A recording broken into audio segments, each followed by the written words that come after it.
Thank you, Gretchen. Friends, I bring greetings from Africa section. It's my pleasure to bring to us our two speakers for this afternoon in London, evening in Africa, and wherever you are. I'll begin by introducing the first speaker, Diane Randall. Diane Randall came to the Friends Committee on National Legislation in March 2011 as the fourth executive secretary. She leads FCNL staff to effectively educate and lobby for the policies and legislative priorities established by FCNL General Committee.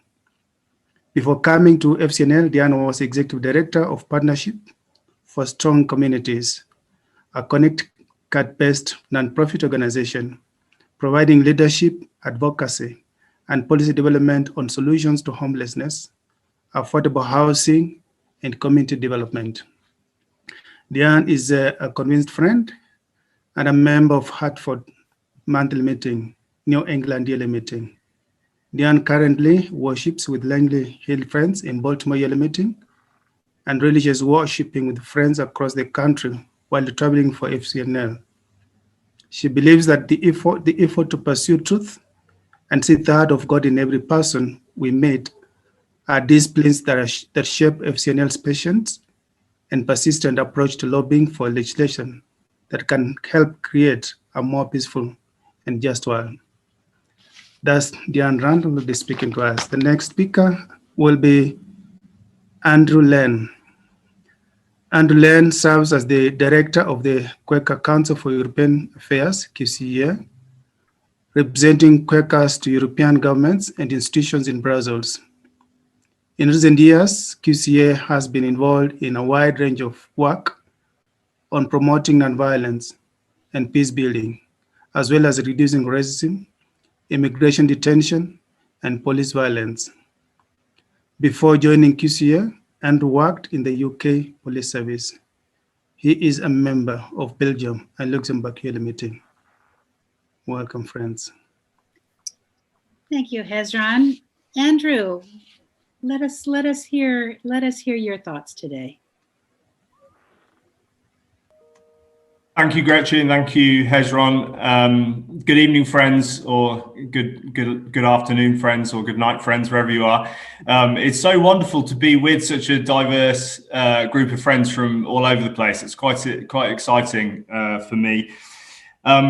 So welcome to Quaker House, Brussels, where I'm sitting and where many Quaker staff have sat over the last 4 decades before me. Thank you to FWCC for this event this evening. I want to say a bit as I close about why I particularly value FWCC. And also I was excited, this is the first time that Diane and I have spoken at the same event.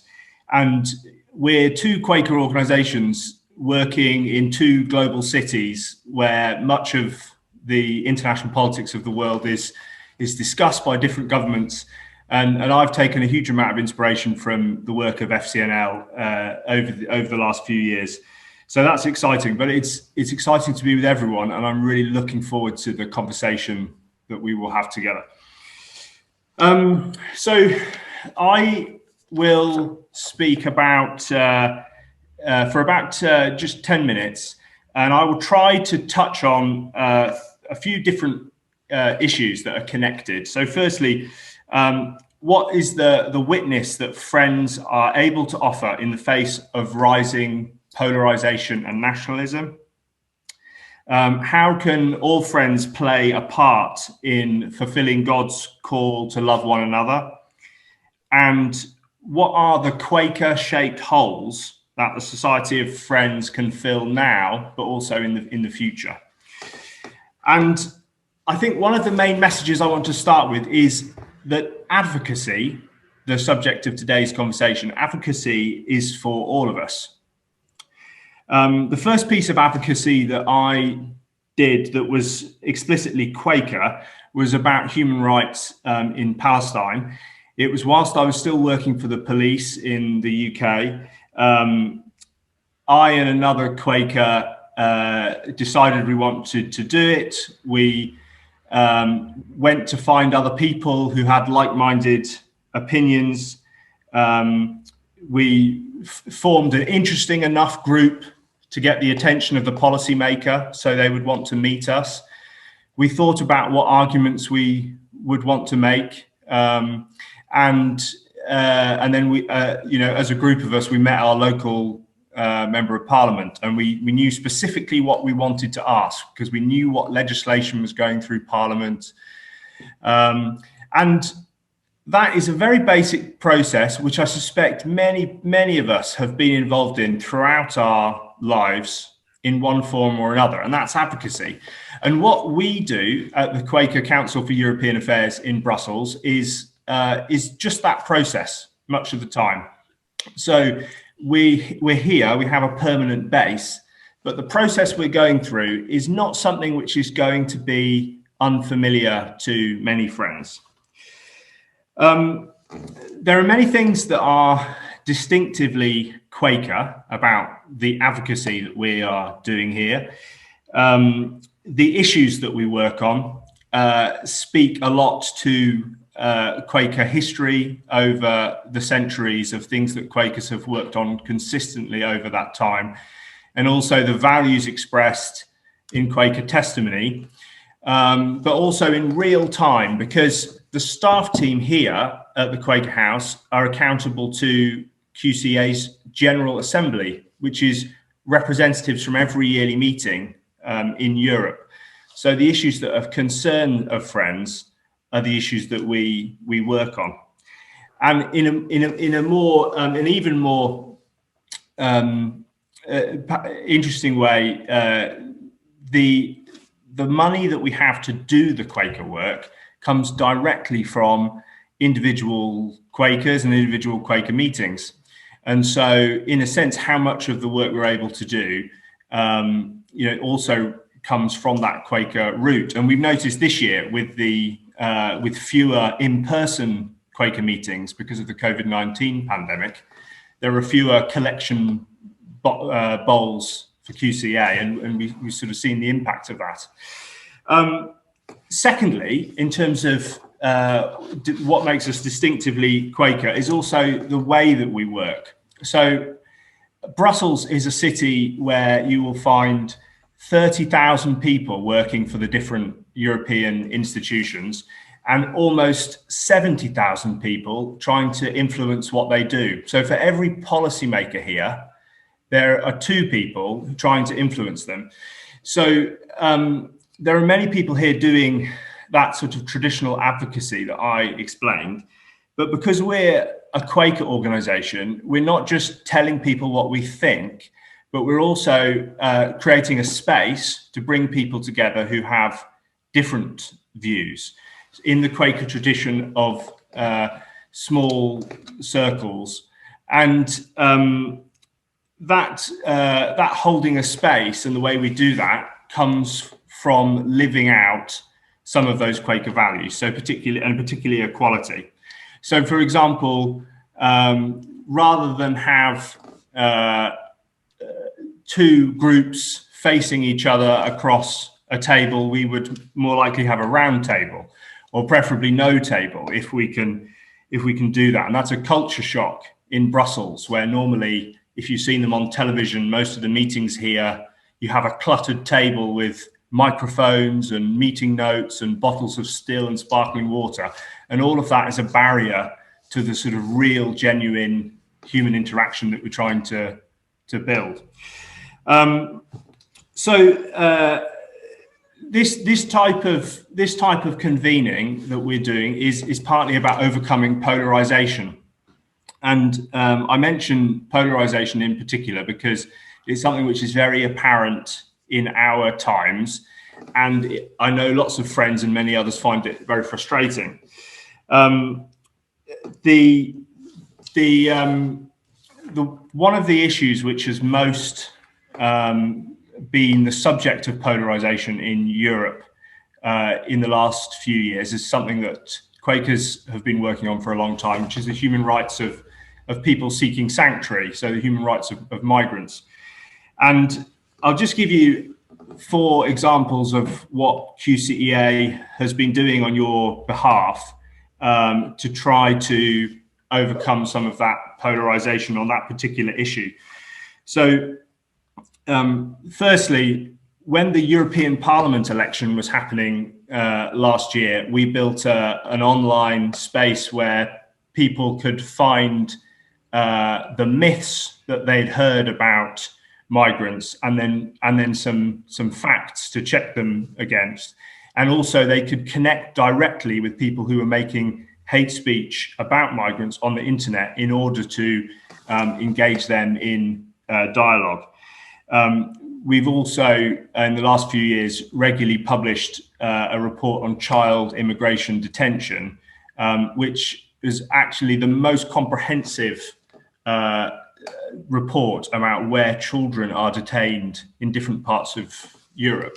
And it's Quakers that are doing that, because it's something that having an office here in Brussels is something which Quakers have decided to invest in. And last example, we use the Quaker House here, which is right near the European Commission headquarters, as a way of trying to bring people together. And we've done that regularly through allowing our space to be used for dinners between different people, perhaps with different views. But we've also done things like an art exhibition where an artist, a homeless migrant artist, has been able to share their perspective, and to have different groups of people, Belgians, people from the European institutions, and the homeless migrant population themselves, all come together into the same space, which is not something which generally happens on that kind of policy issue. So one of the questions I'm quite often asked is, could we do this as friends at a grassroots level? So we have these offices in Geneva and New York and Brussels and other places, but could we do more of this locally? And particularly I'm asked this in relation to Brexit. And one of the thoughts that I have about that is, yes, we could use our Quaker meeting houses or Quaker Friends churches as a space to bring people together with different views, and I think we should. And we should do that knowing who we are and thinking deeply about who we might be in a particular situation. So for many of the issues about which we might be, and societies in certain parts of the world might be polarized, friends will often find themselves very much identified with one side of that. So it's important to understand that. So, for example, with Brexit, the Friends in Britain voted in different ways, but by and large in one particular direction. So actually, we might need to think about ourselves as having a place in society and asking ourselves some questions about, do we really have connections across society? And so thinking about polarization can be an opportunity to reflect ourselves about who we are, and as a church, and where we are reaching out to in society and where we do that less.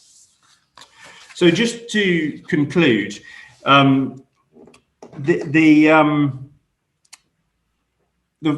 of the reasons why I'm so pleased to be here today and why I value FWCC is I think there is a huge opportunity for us to do more as a world family of friends to get to know each other in order to be that example, that inspiration, that light for others to do that more widely across society. And when I think about some of the big issues in politics at the moment, I think about climate change, I think about racism, and those examples where, as a world family of friends, we are living in places and we're part of economies that have, using fossil fuels to a different extent, and we're going to feel different impacts of climate change. And also with racism, some of us are of European descent, wherever we might be living, and we might have benefited in particular ways to the centuries of colonialism that divided wealth across the planet. And, you know, there's a real hunger to have conversations about that in society. And with our sort of longer arc of Quaker history, having been around so long, we could engage in some interesting conversations together and involve others outside. Anyway, so there's a million and one things that I would love to share with you, but I'd love to hear as well what others have to say later on. So thanks for listening. Many thanks, Andrew. You do have a million and one ideas, I think. So we'll we appreciate that, and thank you for those stimulating thoughts. Next, we'll hear from Diane.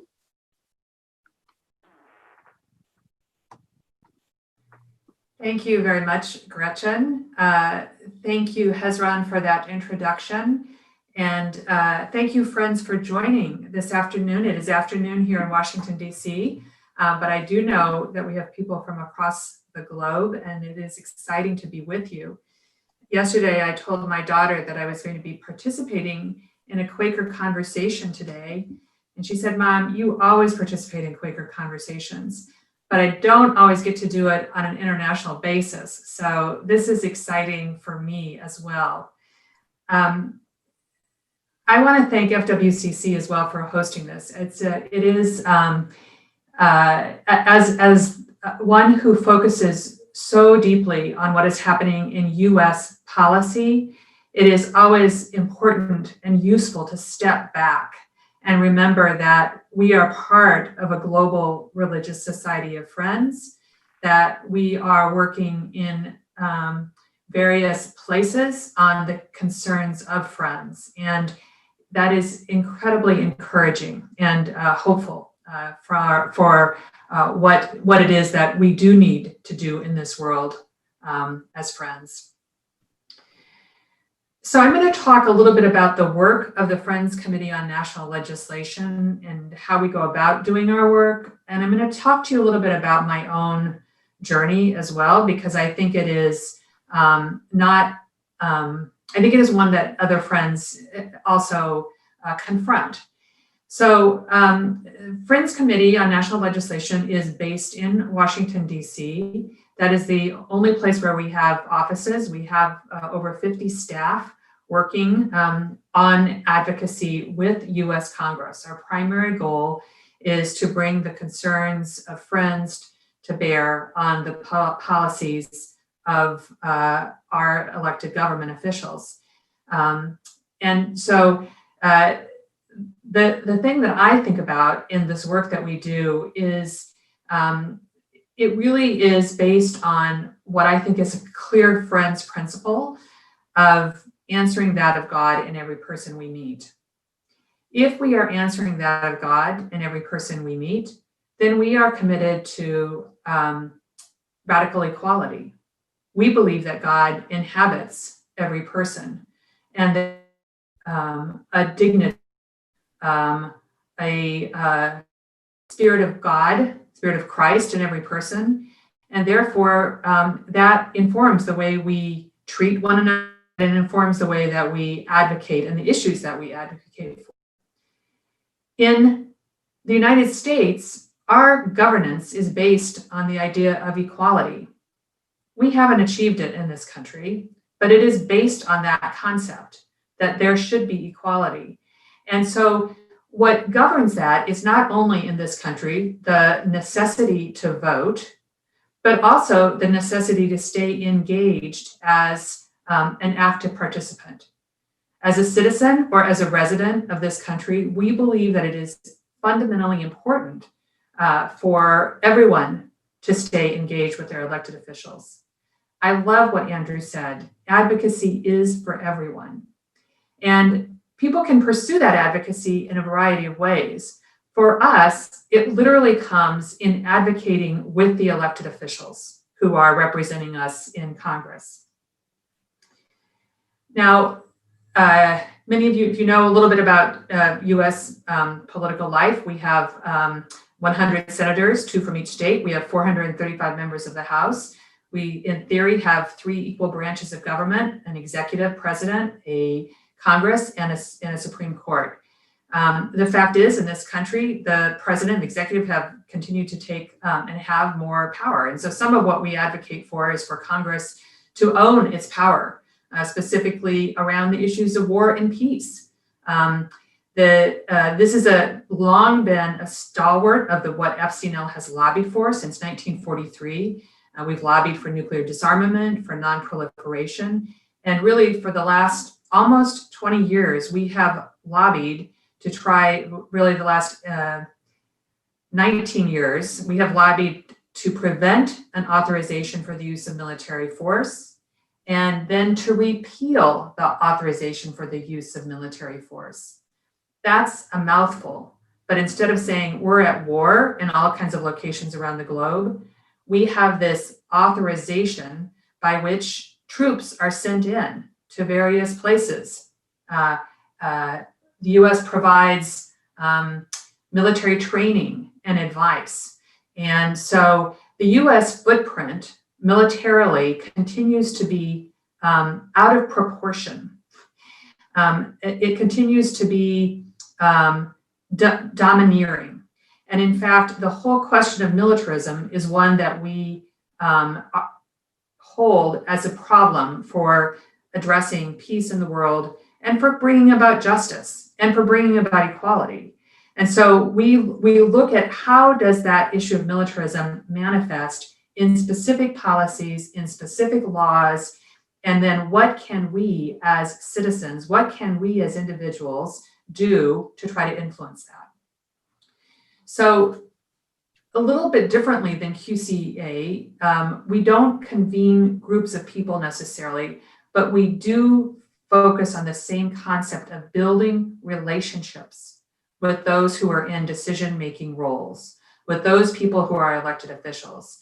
And so our theory of change is both to have lobbyists, that is people working in Washington, D.C., going up to the Hill and talking about the specific issues that they work on, but also to engage people from around the country to talk to their elected officials so that they get to know their senators or their representatives in the US Congress and petition them, so to speak, on these issues of concern for us. FCNL, in addition to the work on nuclear disarmament and non-proliferation, we do focus on peace building. And what that looks like for us is to try to, first of all, just help US government officials understand what peace building is and understand what it would take to build an architecture for peace building and having that as an orientation for US foreign policy. I mentioned the work on militarism. We have been engaged in a war in Afghanistan for 2 decades. So we are looking at making recommendations for what can be done to try to extract us from that. We also work on a number of issues related to US domestic policy, but that have influences obviously globally. So we work on the issue of immigration and refugees. And as an example, one of the things that we have worked on is trying to get the executive to raise the number of refugees that would be admitted to the United States. This past year is historically the lowest number of refugees that the US has taken in. And this, of course, is a concern that has global implications. We do work on climate change. That's a real priority for us. And we have worked to try to build bipartisan support for initiatives that would address the continuing output of carbon. Andrew mentioned polarization, and it is hard to even put into words what a challenge this is right now in the USA. Of course, the elections coming in just 2 weeks are of huge consequence. They are of huge consequence, and there is a degree of polarization that I have never seen in my life, and certainly in the 10 years that I've been in Washington, D.C. and doing this work, I've never seen such polarization. And we see it manifested in decisions being made by elected officials, but we also see it at the local level. People in their communities are feeling distanced from their own family if their family supports a different candidate. And so this question of what do friends have to say in this time of polarization is there a way that we can listen and hold the dignity, hold that of God in the other person who has a diametrically opposed viewpoint to ours? It is a challenge, friends. It is a challenge. I see it. And I think that the only way we can address this is to not just step back and listen, but step back into the Spirit and ground ourselves consistently and persistently in prayer and in the intentions that we hold for the Spirit to work. I'm going to continue talking just about a couple of other issues that we work on.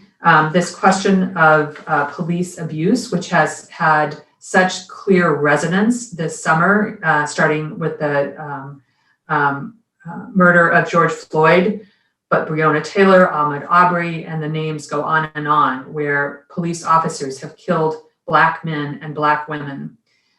So that question of what can be done to curtail that type of police abuse is a question not only for what happens in Washington, D.C. with our Congress, but what happens locally with police departments.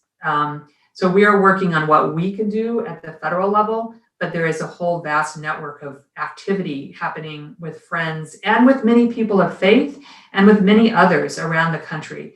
The level of activism in this country is, I think, at an all-time high, and that's encouraging. People are responding. They are thinking about it. I do believe friends have a particular voice and presence in this, and it's always encouraging to know when friends are engaged. We are working on mass incarceration, the challenge that has been one of this country in the last couple of decades, where we have a disproportionate number of Black people imprisoned. We are working on the issue of economic inequality. And of course, this is one of the massive questions facing us, I believe, just like climate change, is just the vast inequality between the most very wealthy and those who are really struggling. And we are also working on the prevention of gun violence, which is an epidemic in this country as well. It is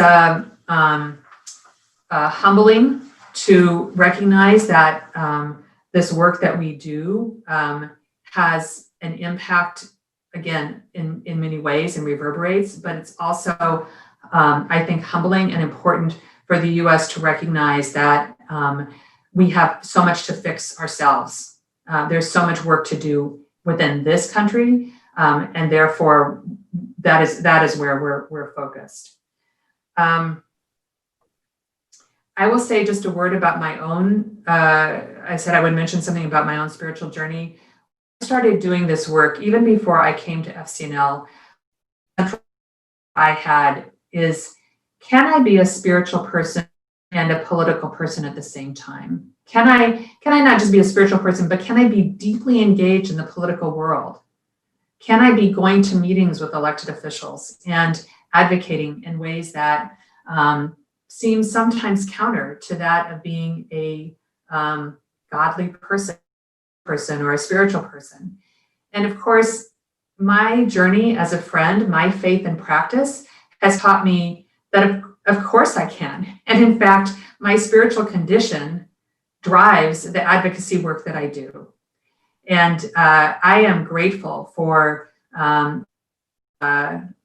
who have come before me, those friends who have helped us understand that. One of the things that I'll share that some of you may be aware of is that we've called on Abbott to write a pamphlet for us called A Theological Perspective on Quaker Lobbying, where we look back at what is the historic framework and how does that lead us into what we do today. And I'll just give a shout out to Carl, who's also participating in this conversation. Carl and Marge are both friends with us. They were friends in Washington volunteering for it with us. Carl wrote this book, Quakers, A Quick Guide, because FCNL works with Quakers, but we also work with many people who are not Quakers, people who are attracted to the approach we use of building relationships with elected officials, people who are attracted to this question of the issues that we work on, but how we do the work in particular. And so we have been a source to reach out far beyond just the Quaker network to try to engage people in this work. I think I need to probably wrap up. I haven't been keeping time, Gretchen, but I'm going to take a pause there, and I look forward to the conversation and the questions that you might have and the dialogue. I really do love the fact that friends are consistently interrogating how we are living into this moment. And I'll close by just sharing a quote that I recently saw from James Baldwin, a intellectual and African-American who wrote many books and who challenged back many years ago, was challenging the question of racism in the United States. He said, "The challenge is in the moment. The time is always now."